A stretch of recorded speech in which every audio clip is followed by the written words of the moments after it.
Hari Om, Hari Om.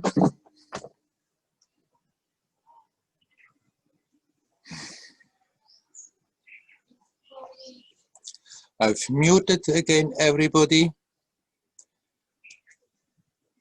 And I ask again everybody, please turn off your camera and only turn it on when you come in to say something.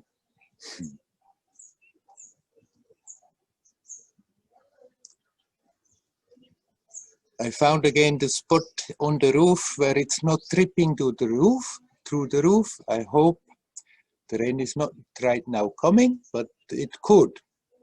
As long as it's not winding strongly, we should be safe.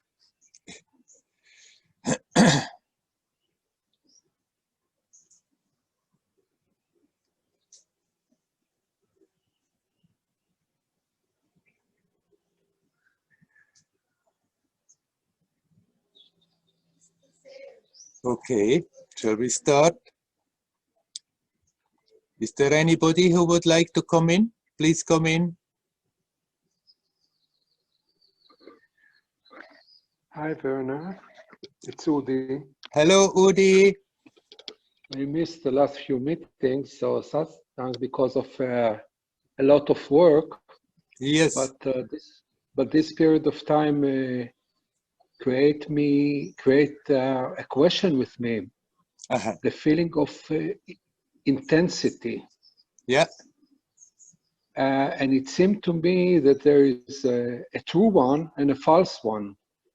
The false that I create as part of my behavior, and which is probably not necessary, but it's a fact and it color my life or my daily behavior strongly. So can you tell something about intensity in life? Yeah. That's what everybody is searching. That's what everybody is looking for, intensity. And then we hope to find it, to create it by creating intense circumstances, which of course brings about a certain intensity. It can be pleasant and it can be an unpleasant intensity, but still it's intense. Why is it intense?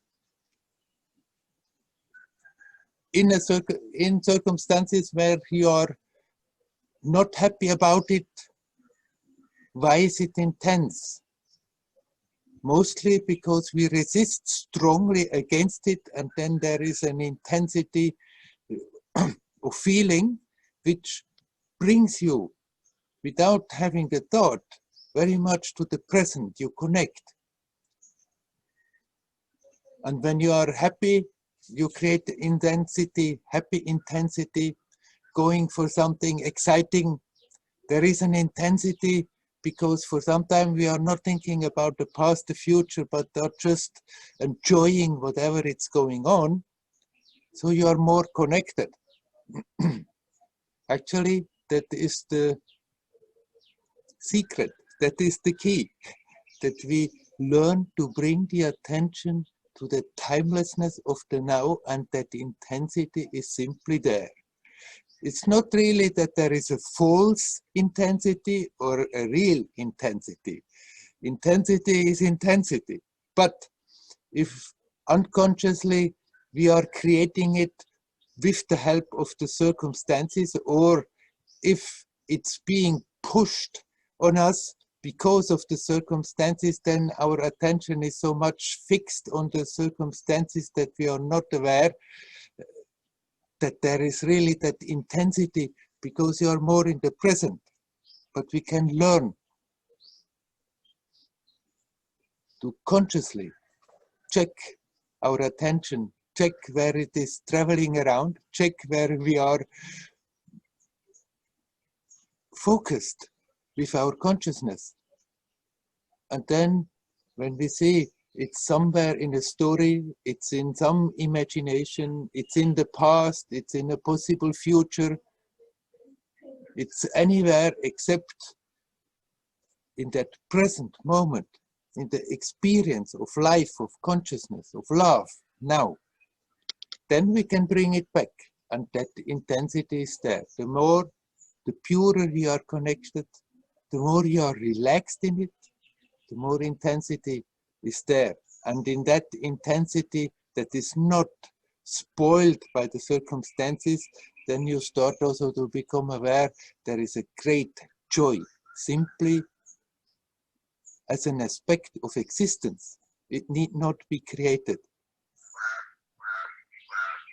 So when you said there is a lot of intensity, when you were working, of course there is intensity, you have to work and work, but then the attention, the mind has the tendency to be so completely absorbed in the circumstances that the intensity is not necessarily experienced as very pleasant.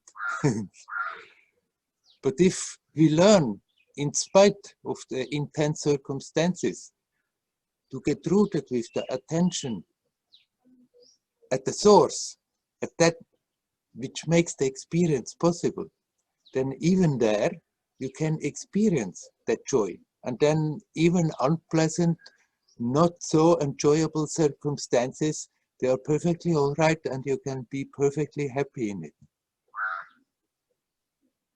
But the intensity comes, it's not the false intensity. The intensity comes in spite of that. When you are intensely engaged in your work, then you are also more in the present.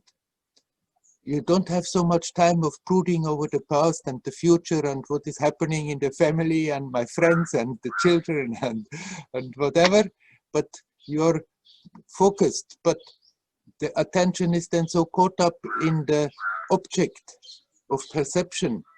And often we are creating a lot of tension. And then the experience seems to be not very pleasant. And yet something in you, in spite of that, enjoys even that intensity. It's very, very interesting because usually on January, February, I'm coming back to India. Mm-hmm. And there I feel this intensity as a positive power, yes, as a positive drive, yeah, for my self-investigation, self-questioning and so on. Mm-hmm. But back home or in my daily life, it's colored with restlessness. Mm.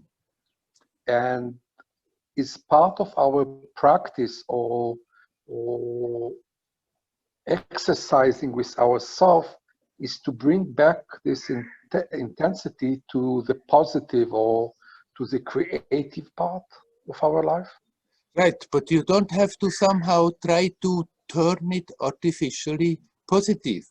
Simply learn to, when you catch yourself, when you catch that your attention is so completely absorbed in the objects of perception, in the thoughts, and maybe scattered all over the place, at that moment, for a moment, stop, and breathe, and relax, and bring it back to the now, and try to relax in it.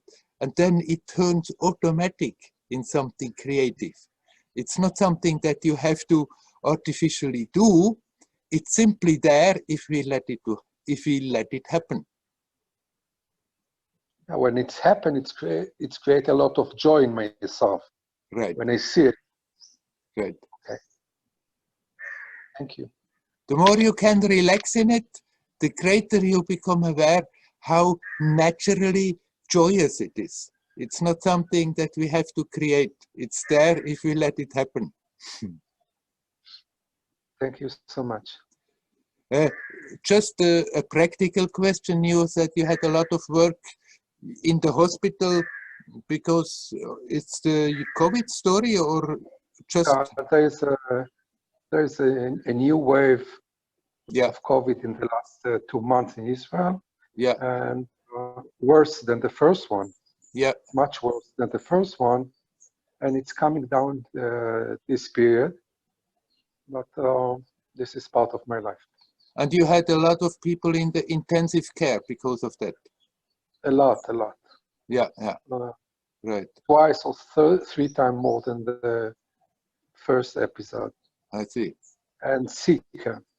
Yeah. Well, what to do, huh? Stick it out. Try to find, even when you intensely are engaged in work, that in between you can find those spots where you can be quiet. I will also say that this practice or those talks and this way of thinking is not just helping me to be able to go through this very, very difficult period of time, but it's create also a new way of communicating with my patient, the people that I meet, right. Because there is a lot of feeling of being close one to the other in this edge of life. Sure, that is exactly what is happening. The more you are at ease, at peace in yourself, the more automatically, spontaneously, you're connecting with other people, and it's easier. I'm very thankful for that. Great. Continue like this. Thank you so much. You're most welcome. Hari Om. Hari Om.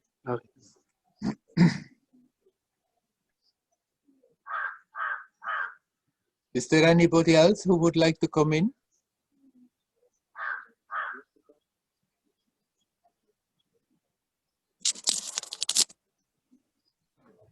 Hello, Werner. Hello, Shridev. Om Namah Shivaya. Om Namah Shivaya. My question is a little bit related to intensity also. Yeah. And it's about Shakti. Is it possible that you make a bit more light in front of you? Oh.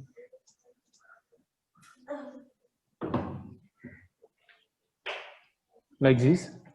Yeah, it hasn't really changed anything. Wait, I can close the door. Okay.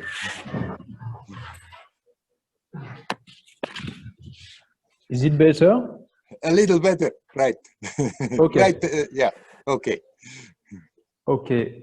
So Shakti and utility in self-realization, because in Advaita's tradition, Shakti is very associated to Maya, Shakti Maya, illusion.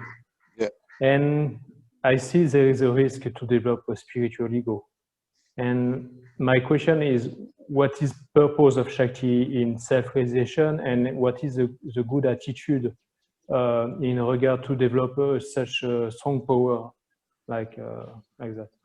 Right. In Advaita, unfortunately, it has been a bit misinterpreted that all that has to do with Shakti is Maya, is the illusion. But the Shakti, the energy, the pure prana is prior to Maya, prior to manifestation. It is equally much an aspect of divinity as there is consciousness. And there is a bit misunderstanding amongst many Advaita followers that the one is higher than the other. So naturally, the more you are diving into the source of consciousness, naturally, the more you are also opening up your connection with that energy, with that divine energy. And of course, on the way, the mind has the tendency to always recreate the old personality, just a bit improved. I'm now a spiritual person. Now I'm an advanced sadhak. Now I'm getting somewhere. And it's still the old trick of getting attached to that self-image.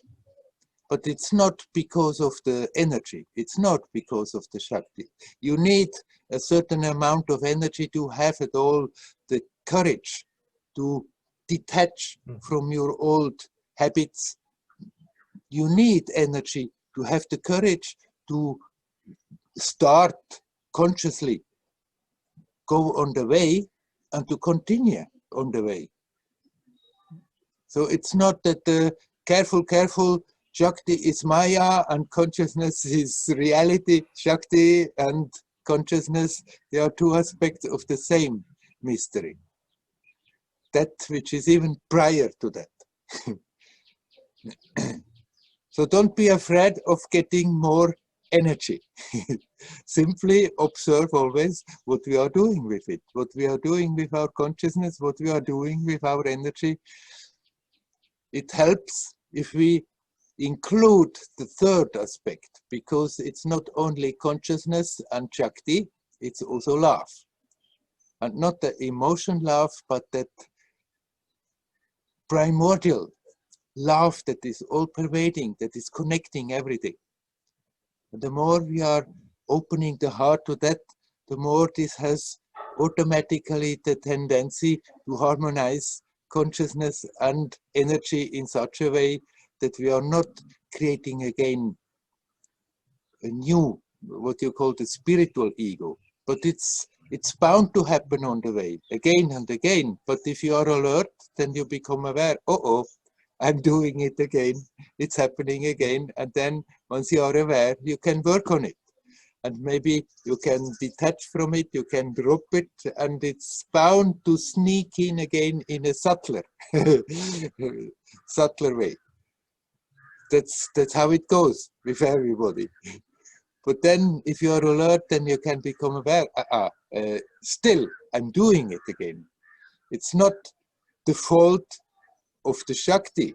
It's not because you have more energy, it's happening. It's the misuse of consciousness, the misuse of energy, the still wanting me, the person separate from everybody else, have something special, something called spiritual, something called enlightenment, something called whatever, but somewhat with the idea that after that I'm standing above the others.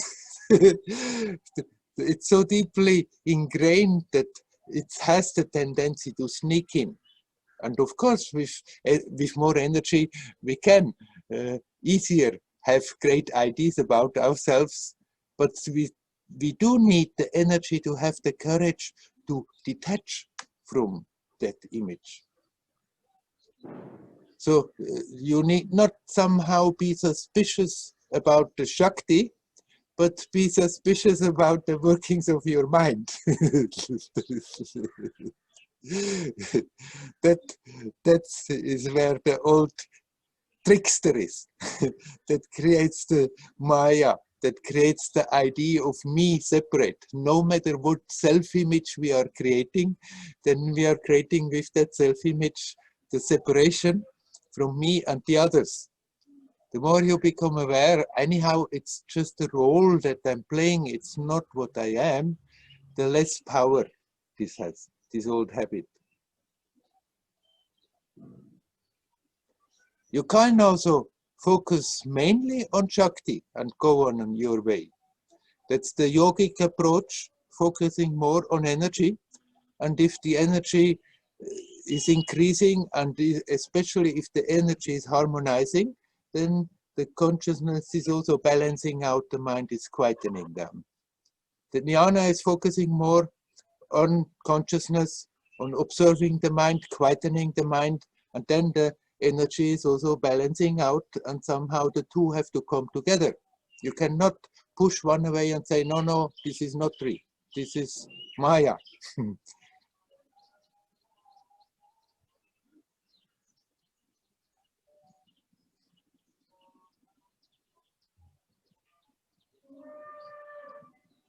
That alertness is simply there, that what has to be there, that watchfulness. It's good that you are aware. We can create again and again in different ways a spiritual ego, subtler and subtler and subtler. But then once that awareness is there, that alertness is there, and if you are sincere, then always, sooner or later, you become aware of it.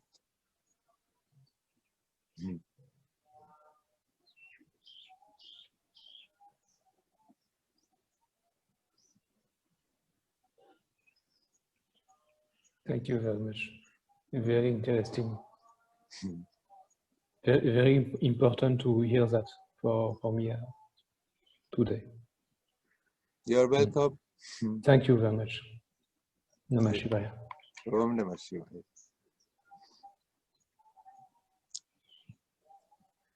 Is there somebody else who would like to come in? Please come in.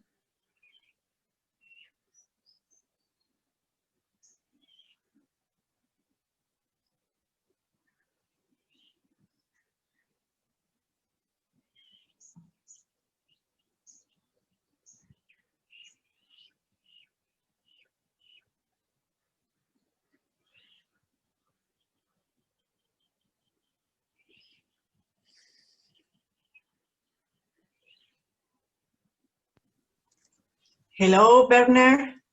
Hello, it's Rebecca. No. Yes, I'm Rebecca. Yes, Rebecca. Huh? Yes. Could Hello, you hear Rebecca. Yes, me? I can Hello. hear you. Yes, I can see you Yeah. and hear you.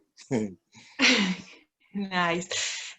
I would like to ask you about, in some way, spirituality in the, because at the moment, Werner, could you hear me? Because your picture is frozen. Are you there? Okay. Yeah, for a moment, I Uh, couldn't hear. Can you just repeat the question from the beginning? Yeah, it was, yeah. Could you talk about a bit about spirituality in daily life? Because at the moment, what is happening to me with some friends that I really love them, and I don't want to break that relationships because they are very important for me. Mm-hmm. But what I'm realizing with some of them is that sometimes they have some expectations about me. Yeah. Or they expect some kind of roles that are not in me anymore, no? So for example, I'm realizing that, for example, if we are talking about some kind of situation that happened a long time ago, maybe for me, I have the ability to forgive and to see that situation in a very different way, but they are still maybe waiting that kind of anger, no? That throw your anger, throw your resentment, and I don't want to feel on that way. I don't want to express that. Even sometimes maybe I can feel a bit, no, but I know that I don't want to make that bubble bigger, no. I want to do the right. So I have that feeling that with some friends is being quite difficult, no, because even when some situation is happening, I try to find the balance, no, and look to all the aspects, and they expect from you that you have to be with them and don't think different and don't consider maybe the other person. And could you? But if I can't fit in that role anymore, I mean, if not, I'm not honest with myself. So I don't know how to fit there without they feel that I'm rejecting them or I'm not considering them.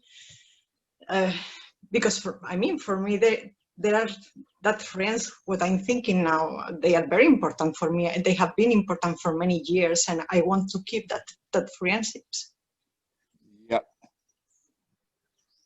Of course, the main importance is that you are at peace with yourself and that you are fine with yourself. But then you can also, with old friends, talk from your new perspective. And if they bring up situations and if they expect you to still get worked up about it, you can also explain them. Okay, but that is the past, and it previously it used to rattle me. I used to get very angry even thinking about it, but somehow I have let it go. I'm not more interested. And if they cannot let it go, then maybe you change the subject. And sometimes friends, old friends, then they start to understand, they start to feel, there is something new and more interesting coming from you, and they start to be interested in that. But then some friends, old friends, close friends, they will feel you're getting a bit stranger and stranger, and they will feel like making less contact with you. And don't you be sad about that. That's if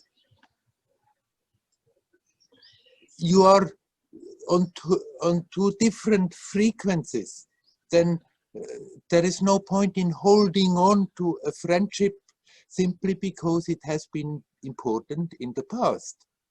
You can still have good feelings for them and be open, and when you meet, and you can be friendly and bring whatever you have to bring.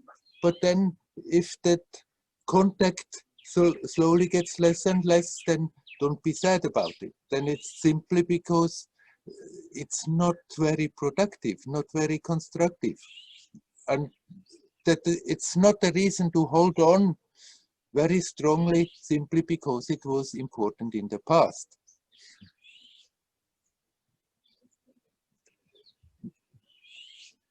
Now your picture has been frozen. Have you heard me? All I was saying. Yeah, I heard you, but it's the connection. Yeah.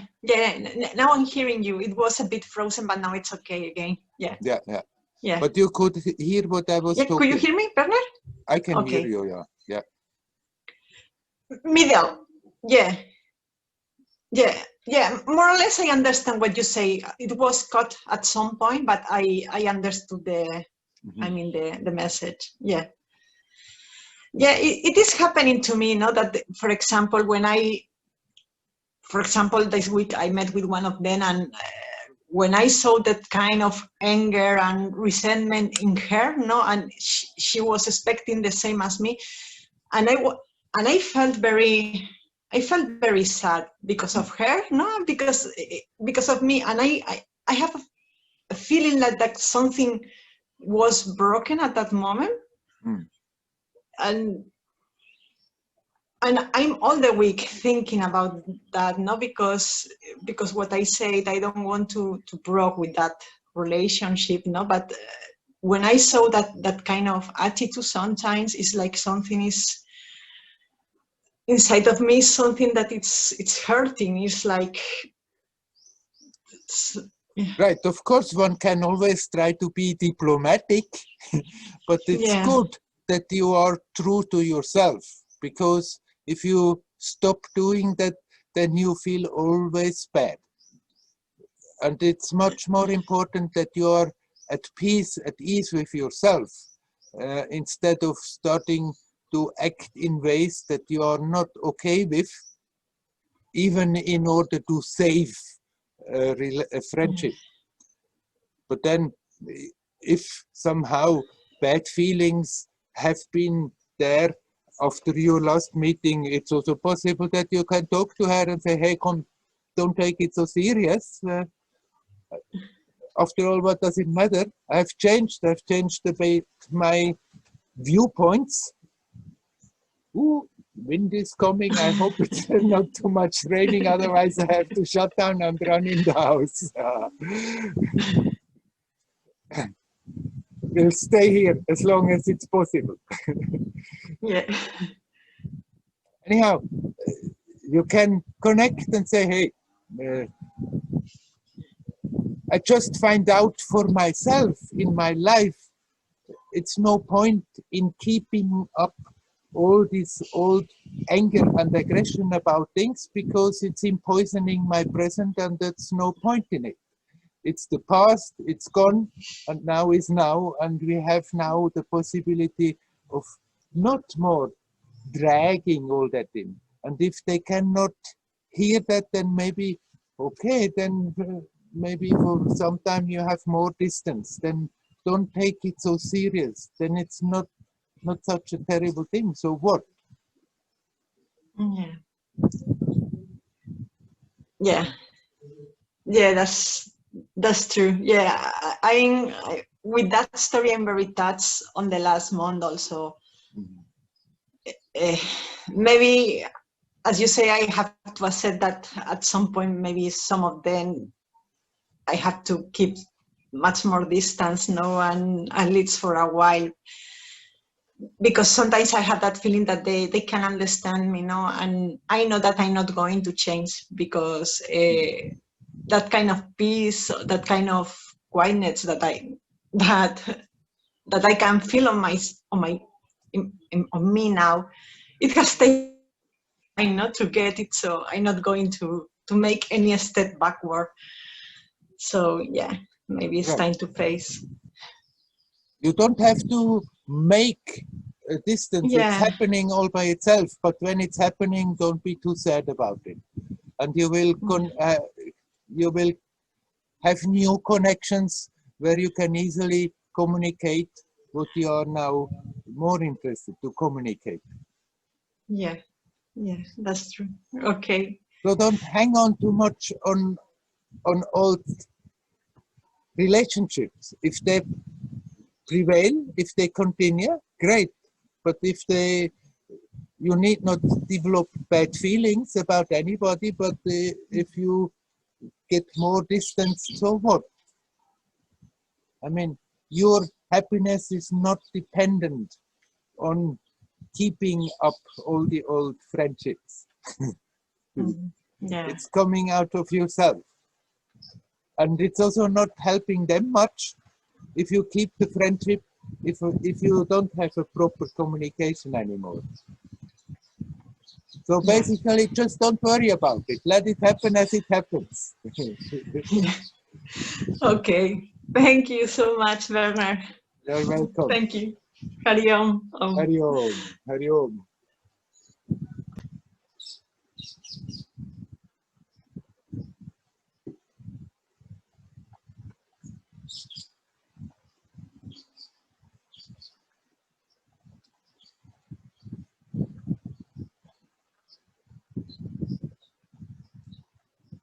Okay, let's see how it goes.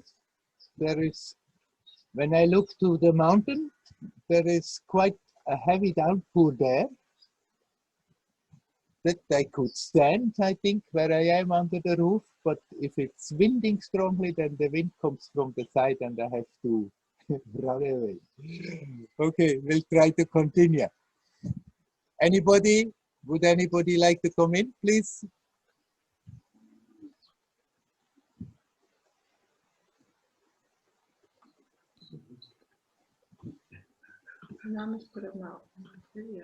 Hello, I hear. Ah, there you are. Hello. Hi. Hello. I'm Shannon and Jonathan. Here too. Yes. Hi, Werner. Hello. How are you? Can you still hear me? Because of we can hear you. There's quite some sound from the rain falling on the roof. It's great to see you again and hear you again. Nice to see you. Yeah. I have a question about self-sabotage. Self-sabotage. Yes. Yeah. Because it's something that comes up with me often, and so I wonder if you can. Wait a minute. Just go a little farther from the border here.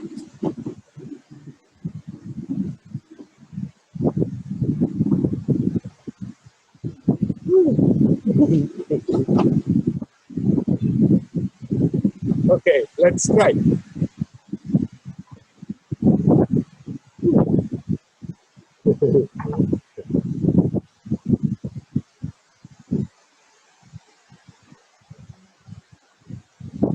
So. Okay, let's try like this. So you want to talk about self-sabotage? Yeah, that's it.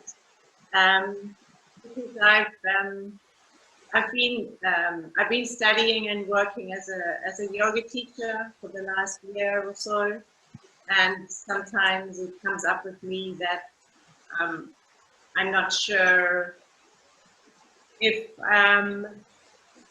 I should continue with it. I feel it is my passion. I feel it is what I need to do, but then sometimes I think I'm not making money. I should leave it. I'm being dreamy, too much of a dreamer, and so that's the story. Yeah, yeah. But do you like to teach yoga? I love it. I love it. I mean, Okay. I started with meditation, and then I've been doing yoga for about 8 years now, and teaching it for about 2 years. Yeah. Then by all means, continue doing it if you love it. Yeah, but I keep on having these moments where I feel that I'm wasting my time because I'm not making money and I'm being a failure, and so I should do something else that's serious, that will give me security. And what should you make money for? To me, like me. Well, for my old age, I suppose. I see. If you do, I have no security, no house, no. I keep on shifting place because it's not a trip for me. Okay. That's really, actually, that's what you said. You just sabotaging yourself.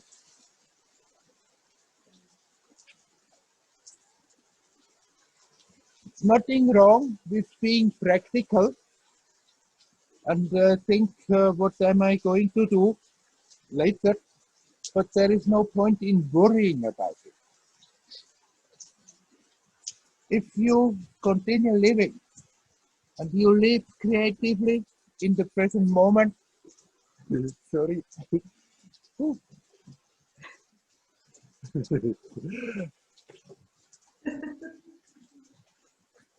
Getting a bit wet here, there. Just a minute. Okay, there we are. If you live in the present moment, then you are connecting with that source of creativity. And somehow you bring something very beautiful and creative and strong into your present moment, in the current of your life. And in the long run, that's the best that you can do. There is no point in worrying about making more money and maybe I have to heap it up and maybe when I'm old then I can use it, and because of all the worries you never get old.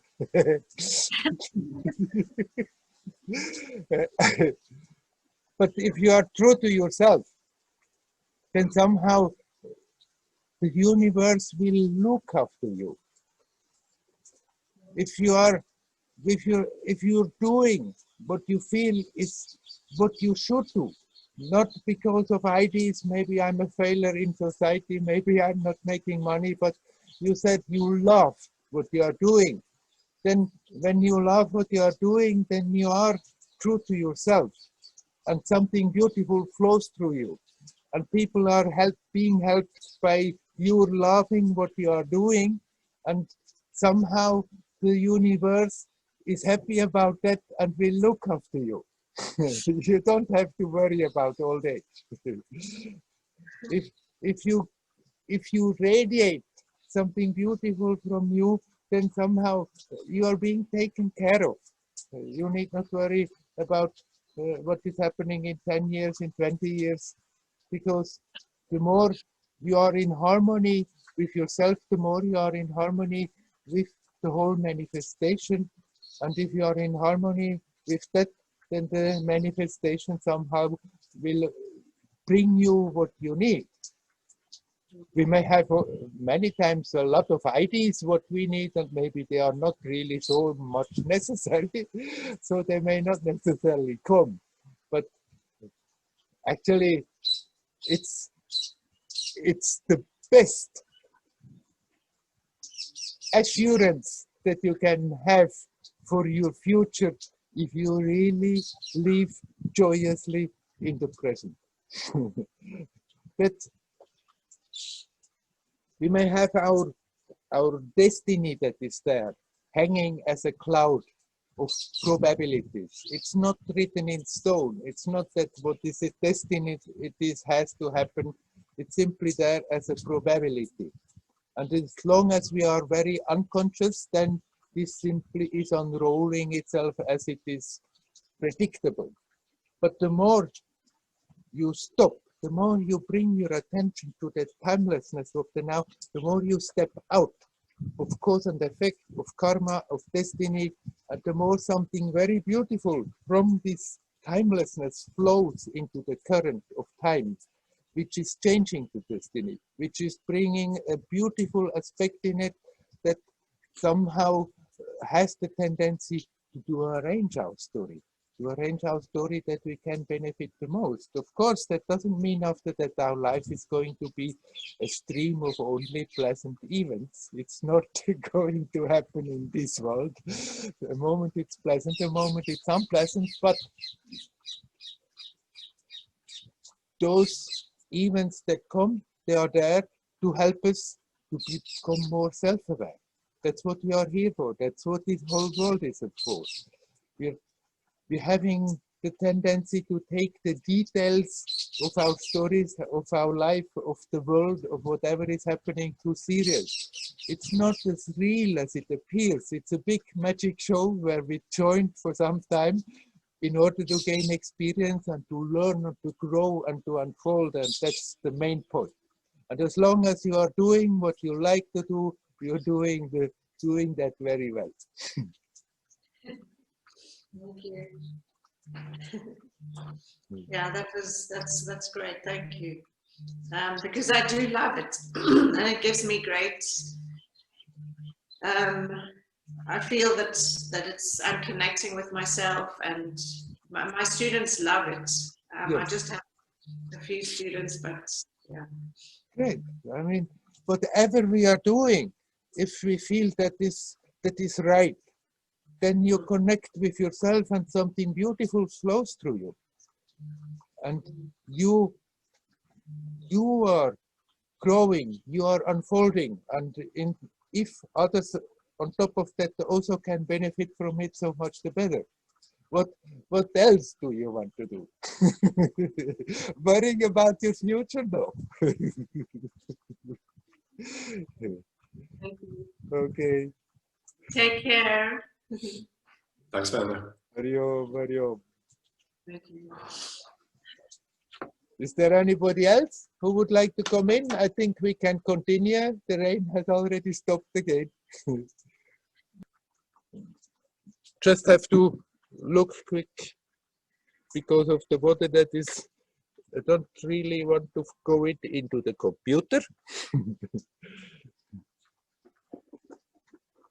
Nor in the phone, because the phone is the one thing I'm connecting with the net.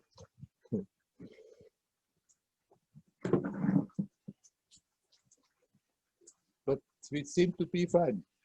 We can continue. And electrical thing is also same. Yeah. All right. Is there anybody else who would like to come in? Please come in.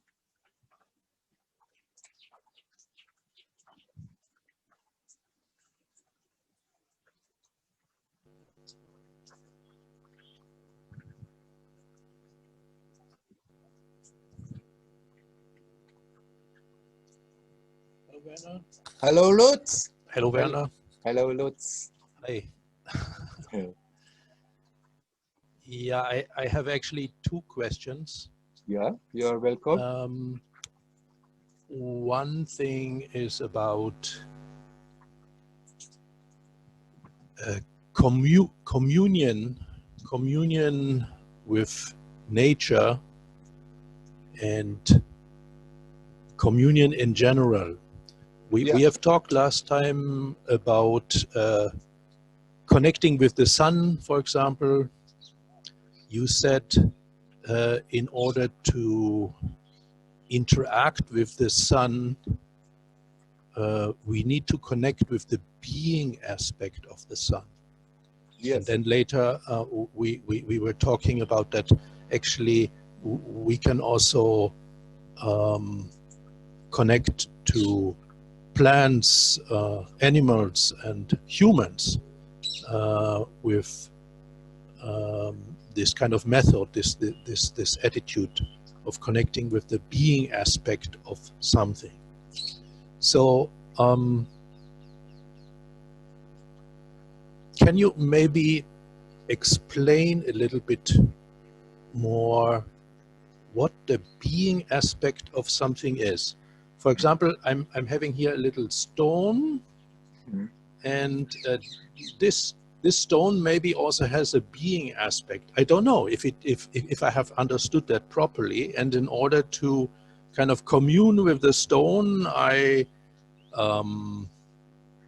look at it, I send it maybe some energy and some love and see what happens in my consciousness. Is this communicating with the being aspect, or have I understood that wrong? No, you certainly, if you feel love for somebody, for something, then you are connecting with the nature of it. I mean, really love, not just a momentary emotion like I want it, but really a connection, and then it can be whatever. In order to be capable of connecting with the being of somebody, of something, of a plant, of a human, we have to learn to connect with our own being. And the more we are learning to relax in that being, the more this connection automatically starts to happen. That you feel not more that sense of being separate from everything, but even if you are not experiencing everything as yourself, but the more you are at ease in yourself, the more that sense of separation disappears, and then a feeling of connection is simply there. It's not something that you have to artificially create. Yet you can do such exercises like you said, you have that stone. You can look at the stone and love the stone and somehow through that consciously in this particular situation feel a different connection that you were not quite aware before with that stone even. The more you are connected with your being and not in the idea that I am this person separate from something, the more automatically you feel connected. You feel that connection, and when you're interacting with people, then the more and more it comes from your being touching that other being instead of from my mind, who is usually struggling against the other man.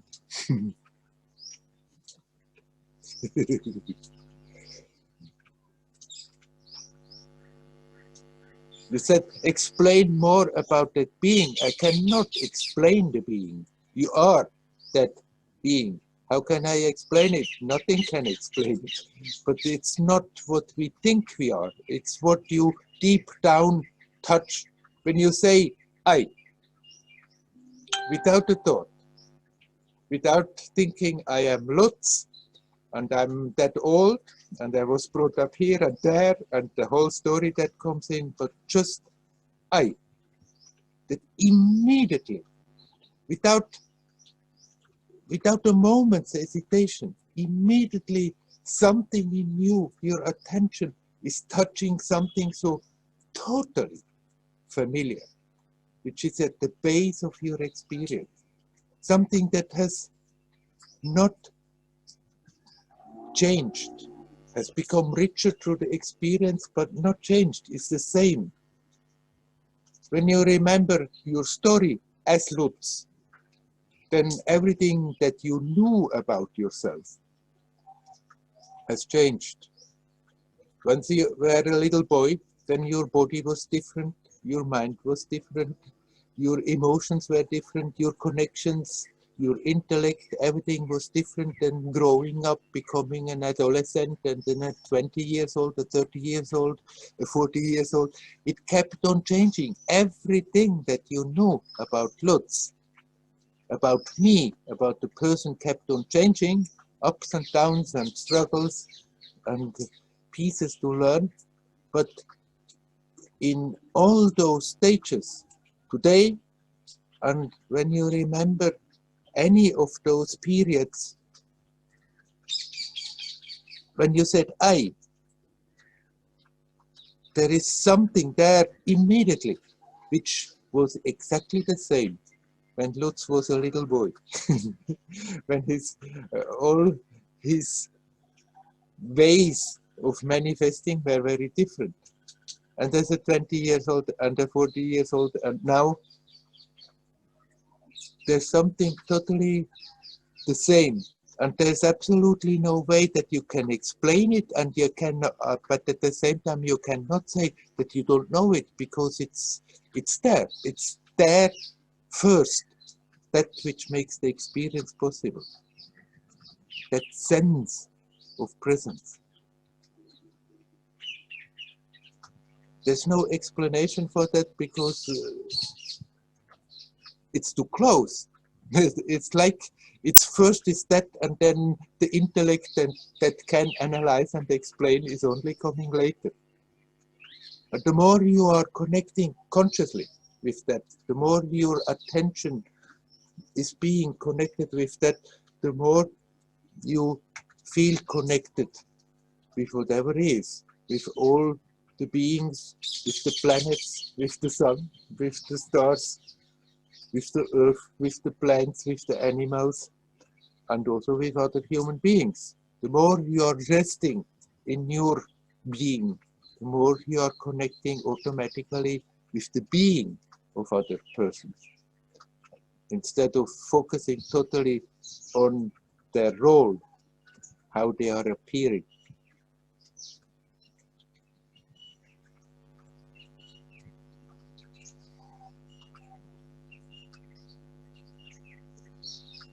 Are you here too, Lutz? Yes.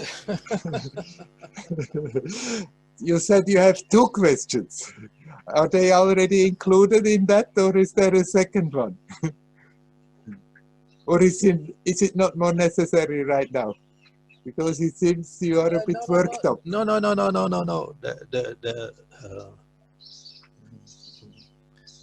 This was a fun question. This was a kind of a thing I enjoy. I like to hear about it, and I like to tune into this theme, and yeah, it's kind of nice to hear something about the being aspect. There's nothing dangerous in that. It's wonderful.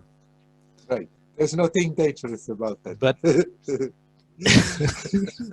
it's anywhere there. It's anyway there, and I can actually nothing do about it. It's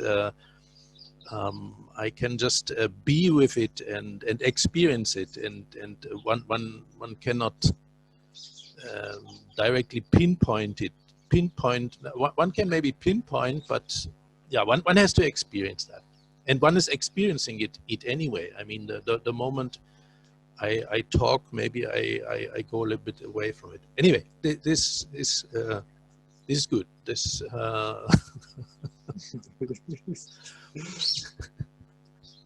Yeah. No, the second thing is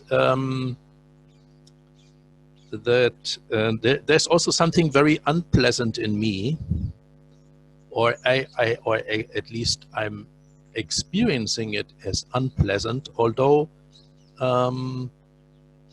it has also a kind of fascination in it, and it is also very intense.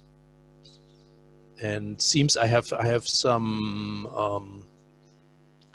fascination with the intensity it has, and I would call it the dark aspect. Yes. Some kind of aspect in my being which feels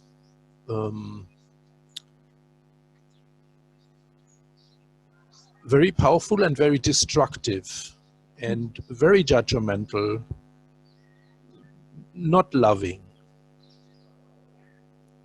And for me, I feel it is dangerous to connect with that. And at the same time, there's also some power bound in that. And I feel some aspect of myself is also that. And I have to kind of deal with it somehow. And somehow also accept that it's also part of me, which is very difficult because I feel I'm very divided. There's something in me which is very good and wants to get even better by opening up to the being aspect, to allow the love to flow and all these things. And there's another aspect which seems to be the opposite. It wants to kind of be big, but be separated, kind of feel as some enjoys to be kind of a Superman, I would say, a kind of a super warrior. But in being the super warrior, it's kind of disconnecting from this being aspect. Yes. It's also creating chaos. It's also creating pain, and ultimately, it is a sad story. Right. It's not part of your being. Your being is prior to that. It's part of the personality that you have accumulated, that you have already brought into this existence as Lutz. But, I mean, you, as a being, are totally pure. It doesn't even have anything to do with good and bad. It's just in harmony with existence. And after that, in the manifestation, in the duality, there is the good and the bad, the light and the dark. And everybody has both aspects in them as a possibility. It's always, every moment, possible to rather turn to the dark side or to the light side. And as soon as we are doing that, then forces will come in and try to support you because they are interested in on both sides. But there is in your personality as a little bit the fascination to that dark thing, I know. And it's often holding you back and creating trouble in your life. And seeing that fascination, maybe you better focus on that, but detach from it, because it keeps on sabotaging you. It keeps on, you move towards the beautiful with great intensity, and then that comes in and somehow does a block again. And you can somehow teach yourself to give up that fascination, that little thing in the mind that thinks, but if I'm not more holding on to that, then I'm losing something. Right, that possibility of the Superman. But it's a boyish dream that is there. I mean, if I want to make me as a personality bigger in front of others, then if I put a lot of energy into it, to some extent it may work, but at the same time it makes my experience smaller, not bigger, because it fixes the attention in that me separate from the others. And deep down, you know, by now, you know, so for sure, you know enough that you cannot be satisfied with that, even if somehow this would happen for a moment, that there is that longing for expansion. Why? Because it's natural. Consciousness naturally is expansive. And if we get into the dark side, it's contracting. And what comes out of it is pain. What comes out of it is suffering. So you better have a good talk with yourself. Serious talk with yourself, and try to convince yourself that that fascination is not something that brings you something extra more on top of it. In contrary, that fascination that is still there is rather preventing you from really letting go in that expansion of existence.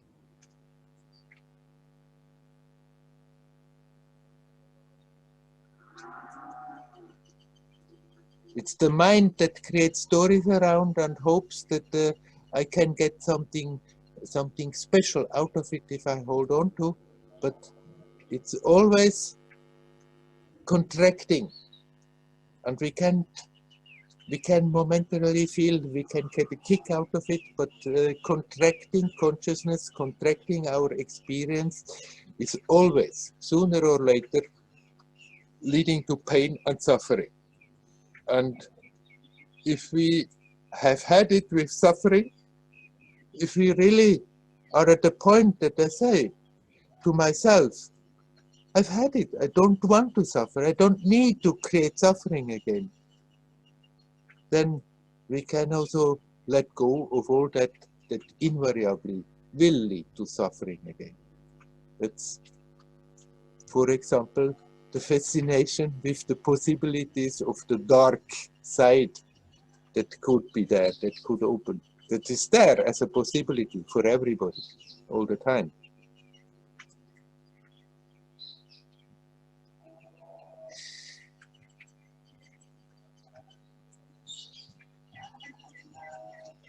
All right, Lutz, shall we leave it at that? Yes. You have very precisely, I think, pinpointed it, and I'm now a little bit churned up. I cannot think clearly, because there's a lot of emotion kind of tied into all right. this right. fascination, and this something, and I feel it's a little bit moving now. Yeah. And I have to kind of digest my emotions. So thank you very much, and yeah. Om Namah Shivaya. Is there anybody else who would like to come in? Somebody has here the camera on. Oh, Udi, are you aware you are still having the camera on? Do you want to come in? Ah, no. It's okay. No, I just close it. Yeah. Is there anybody else who would like to come in? Please come in.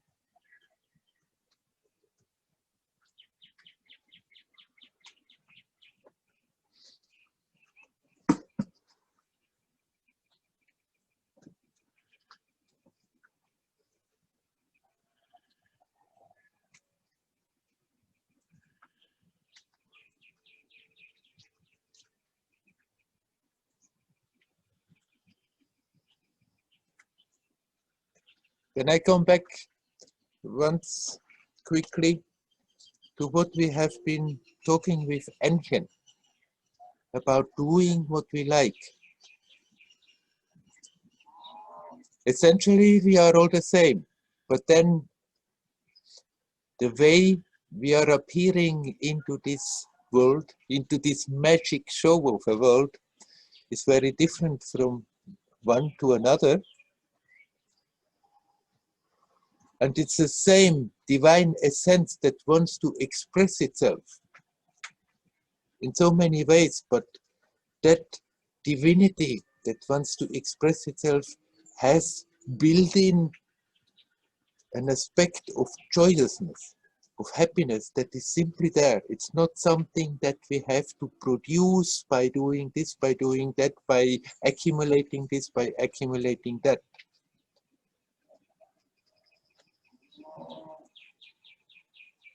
And if somebody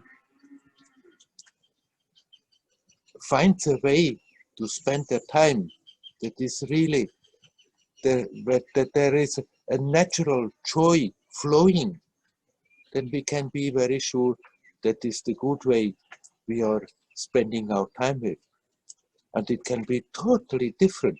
You can be a scientist and be busy with research, or you can be a night watchman and just be very happy to make your rounds, but be conscious, present, and somehow that beauty of existence will flow through you and you are happy with it.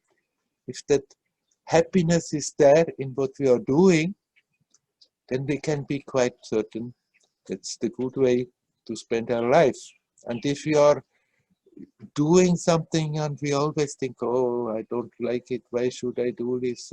But then are afraid of not doing it because of the financial situation or because of this or what will the people think, then we are very well advised to have a good look at ourselves and really feel deep down what comes out natural.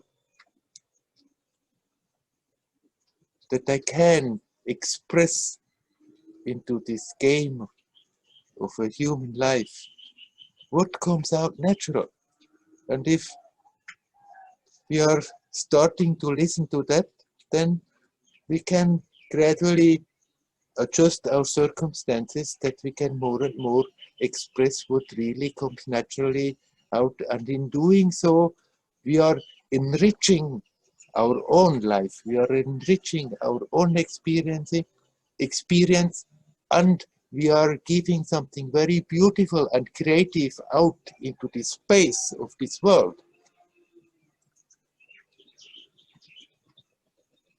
That's the best what we can do. Not too much being into concerns what the society thinks, whether it fits into the current stream, whether I can survive. I mean, there's nothing wrong with earning with what we are doing, that we can live. But people usually have much too much fear. How is it going to go in the future? The more you learn to be in harmony with yourself and joyously express your inner beauty in what you are doing, the more somehow the magic of the universe is that it simply takes care of it. So by all means, learn to feel, everyone for themselves, what they like to do. And then somehow, maybe it doesn't go from one day to another, but we can go into that direction that we can learn more and more, just express that which comes beautifully, naturally. And it can be a carpenter, it can be a postman, it can be a scholar, it can be anything. It doesn't matter at all. You can be an artist and make beautiful art, but you can do something very what is not valued highly in society, some very ordinary job, and be very happy just in yourself and radiate it, no matter where you are, no matter what you are doing.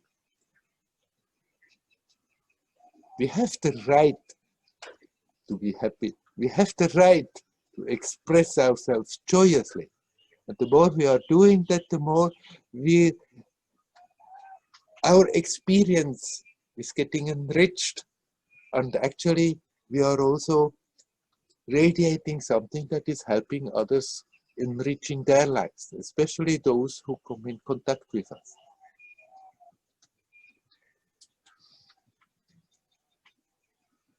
Okay, is there anybody who would like to come in? Yes. I hear some sound, but maybe that was not intentional. One microphone seems to be open somewhere. Is anybody trying to come in? Please. Please come in.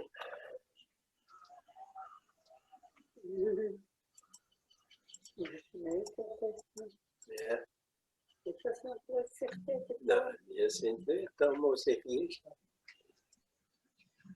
I don't know whether it's intentional, but I'm hearing Irmgard and Kor. Maybe just your microphone is open, but I could hear you.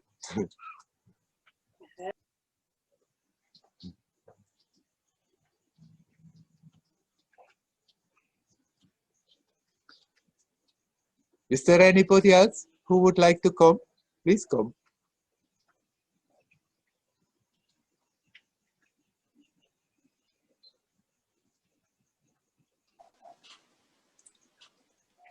Hello, Werner. It's Kirsten. Oh, hello, Kirsten. Hi. Since nobody's coming, I always have a little question. It's so nice. It's many things that I have been on myself trying to figure out for so many years, and now I can ask you and I get so many nice new perspectives. So now I don't hold back with the questions anymore. No, you need not. That's good. That's also very nice. This question is about, do you call it images in meditation and yoga? So I easily get like inner pictures, symbols, colors, visions. Right. Is it what is called visions? What is it? People tell all kinds of things, visions. Okay. Anyhow, that's what's coming. Something when your eyes is closed, you see something. Anyway, for many years, I look at these. First, I was very afraid. Then I look at it very much as friends. And I have a certain symbol. It always comes when I go into a deeper state. And it even comes sometimes if I'm very much in the thinking, and then the symbol comes and I think, no, it can't be right. I'm not on my way to a deep state. And then boom, I go in the deep state. So that has been a very kind of, I feel like it's a deep friend for me. Yeah. Then I had some years back when I came into the menopause, I had a lot of hot flash and a lot of adrenaline. And it was very difficult for me to go in a deep state. And I stopped seeing these things and I got very sad. It was really like my best friends was disappearing. It was really like a crisis. Also, I had a voice that was supporting me. It was telling, you know, like just maybe a few words, really beautiful words, and it would fill me up with happiness and joy for many days. And that also disappeared. So it was really, it was like being in a desert. And now I feel, I mean, the menopause is coming down. I don't have so much adrenaline. I can easily go, and it's coming back. But it also made me wonder, what are these things and how to relate to them in the best way? Because I could also then feel my attachment when they were gone. It was difficult. And it's not that it's a problem. I would just like to hear your Right. yeah, words on it. Right. Basically, you already found the answer. You already gave yourself the answer. These kind of things may happen, and that may be totally different from one person to another, and one person may have a lot of this and another person may not have anything. If it helps you, as it seems to have helped you over years, as you say, especially one symbol, when that comes, that somehow helps you very much, and other things also inspire you and help you, fine, but don't be attached to it. Don't think this is necessary. This is really absolutely the real stuff. If it's there, fine. If it's not there, also fine. If you have that detachment, then perfectly right. But if you make your well-being dependent on that this kind of experience is there, then you're in a way stuck on the level of those experiences. And instead of a help, they become an obstacle. Mm. That doesn't mean you have to push them away now, but also try not to run after them. If they come, fine. Like you know, you have some friends around. You don't have to run after them all the time. Sometimes you meet, nice, wonderful, have a good chat with each other, and then each one goes again their way. You cannot hold all your friends always close. You don't need to. And in that same way, you can treat it like this. If it comes, it's there, nice, wonderful, but don't get stuck with it. Don't make your being at ease, at peace, and sinking deeper into that dependent. Don't make it dependent on this is flashing up and that is coming, and the other one is voice is telling you that it's fine to do so, but just be here, be now. And then if such things happen and it helps, fine. But the wanting it to come is then rather it's becoming an obstacle. Mm. Then you are not suddenly more interested in all your little subtle friends that you are producing than in really going deeper into yourself. Mm. So we don't have to push it away, we don't have to avoid such things, but we don't have to run after them because as soon as there is attachment, then we are a bit stuck, glued to the level of what we are attached to. And you have found out now in that period where it didn't happen, that there is an attachment, and somehow you wanted it to come back, and now it's coming back, so let it come back.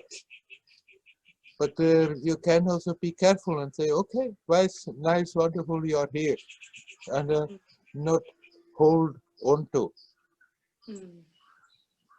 That's subtle. Right. Yeah. Whatever we are attaching our attention to is actually we are telling ourselves, I do need this in order to be happy, in order to be complete. And as soon as we are spoken or unspoken making these kind of statements, mental statements that I do need this, then that consciousness which wants to expand, that experience of your peace, of your self, of your divine essence, wants to intensify, is thwarted, is getting contracted rather, or it's holding you back because somewhere we are creating an idea, I need this, and holding on to that idea, and because of that holding on to, then what we really deep down really want is being prevented by it. So this helps are helps as long as we are dealing with them in a light way, in a detached way, in a friendly way, like we deal with other people, in a friendly way without having to hang on to them all the time. But not don't make your idea of your spirituality dependent on that. Yeah. Right. Then it's fine. Then it's not a problem.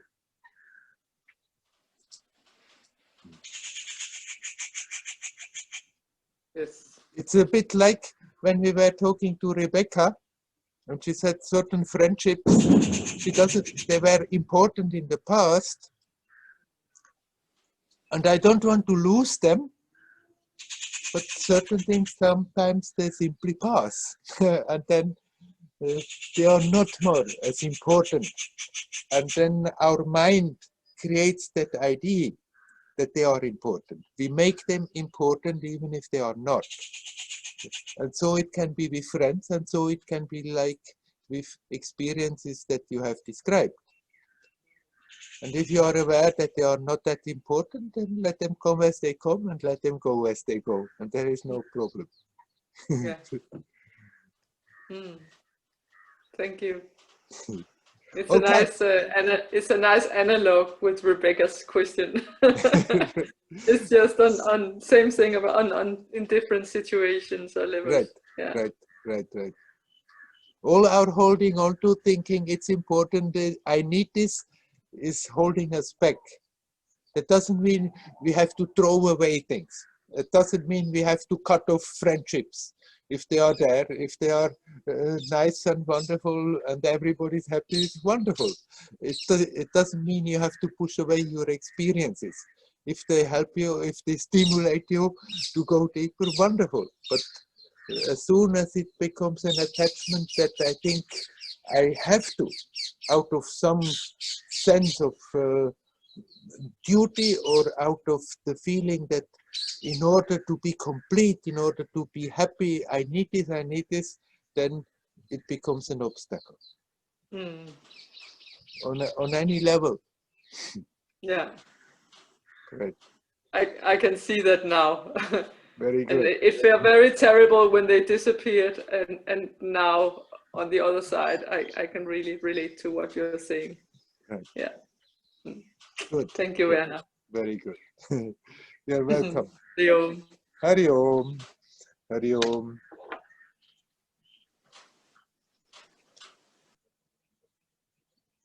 If there is somebody who would like to ask another question, we can do so.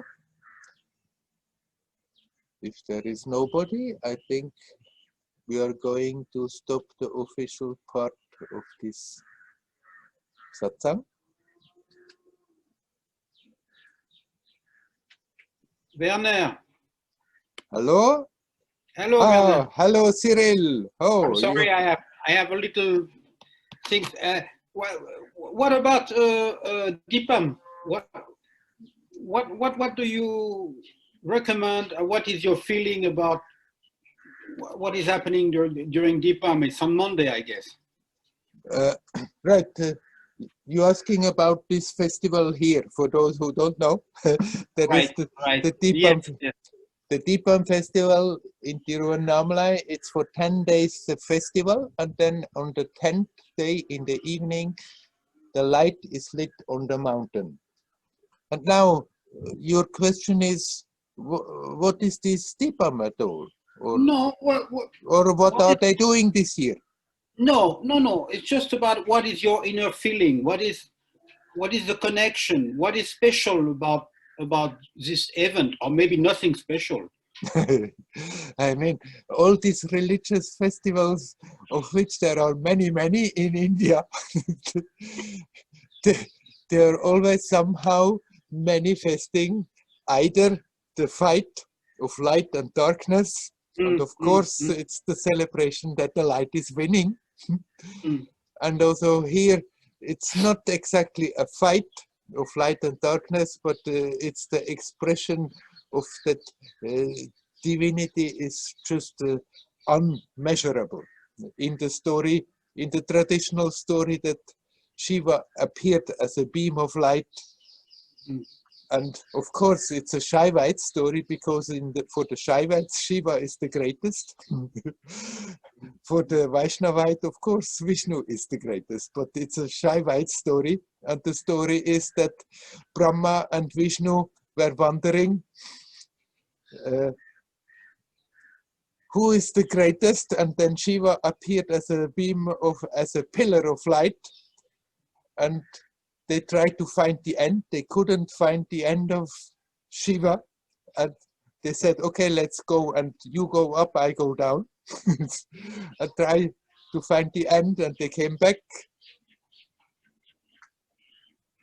And Vishnu confessed, I couldn't find the end of Shiva. And Brahma, he flunkered, and actually he said, I did find the end. And then Shiva appeared and said, oh, you were... It's not true. You cannot possibly find the end. And so Brahma, supposedly, because of that, doesn't have many temples in India. But Shiva then appeared as that light. And it's in the Arunachala tradition, Arunachala himself is supposed to be that pillar of light. It's the mountain of light. And then every year they celebrate the nature of Arunachala as being Shiva, as being that pure light by lighting the light. And the more people are opening their heart to that and feel devotion when they see that and when they prepare for that, the more it does harness something strong. I mean, the devotees themselves, they bring power to the temples, they bring power to the festivals by feeling devotional. Okay. Ultimately, all these stories, they simply are in many different ways expressing that enormity for the mind of divinity that cannot possibly be grasped, that cannot possibly be understood, that is at the base of all there is. Somehow or other, it's always a worship of that divinity. Then the stories are different and the manifestations are different. So here it's bringing ghee up the mountain and lighting the light. And usually this year they can't go around the mountain. There are ceremonies in the temple, but it's very restricted how many people at the time can go in. So it's not going to be this mass of people coming here, because usually, for those who don't know, usually they're coming thousands and thousands and hundreds of thousands of people for the Deepam. There's a mass of people going round the mountain at the last day, especially at the time when they are lighting the light. It's just unbelievable how many people and so many minds are coming in a more or less devotional state. So they are bringing a special energy to the special energy that is already there.